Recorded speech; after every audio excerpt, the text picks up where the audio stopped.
It was a stormy Friday night when Emma found herself home alone.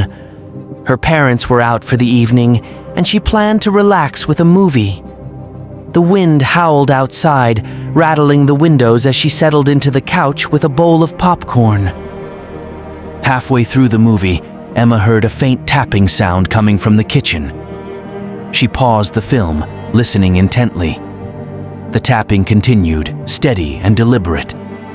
Summoning her courage, she walked to the kitchen but found nothing unusual. Just the wind, she thought, trying to convince herself. Returning to the living room, she resumed her movie, but the tapping sound started again, louder this time. Emma felt a chill run down her spine. She grabbed her phone to call her parents, but the line was dead. Panic began to creep in, but she forced herself to stay calm. "It's just the storm," she repeated to herself. Suddenly, the power went out, plunging the house into darkness. Emma's heart raced as she fumbled for a flashlight. As she turned it on, the beam of light fell upon the front door. To her horror, she saw the faint outline of muddy footprints leading from the door to the hallway. Her breath caught in her throat. She hadn't heard anyone come in. The realization hit her like a cold wave. Someone was in the house with her.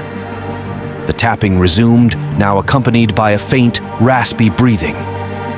Emma's mind raced. She had to find a place to hide. She tiptoed upstairs, every creak of the wooden floorboard sounding like a thunderclap.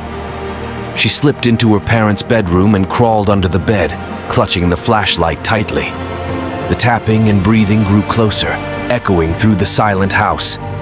Emma's heart pounded so loudly she feared it would give her away. Minutes felt like hours as she lay there, every sound amplified by her fear. Then, the bedroom door creaked open. Emma held her breath, peering through the small gap under the bed. She saw a pair of muddy boots stop just inches away from her face. The intruder stood there, breathing heavily.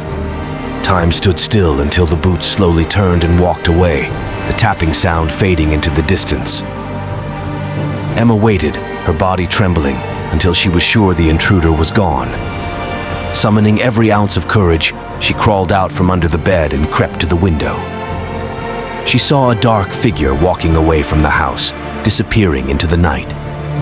The power flickered back on, and Emma wasted no time in calling the police. They arrived within minutes, but the intruder was long gone, leaving behind only muddy footprints and a lingering sense of dread. Emma never found out who had been in her house that night or why. But she would never forget the sound of those muddy boots and the terror of being home alone in the dark, knowing that sometimes the real nightmares are the ones that lurk just beyond the veil of the familiar.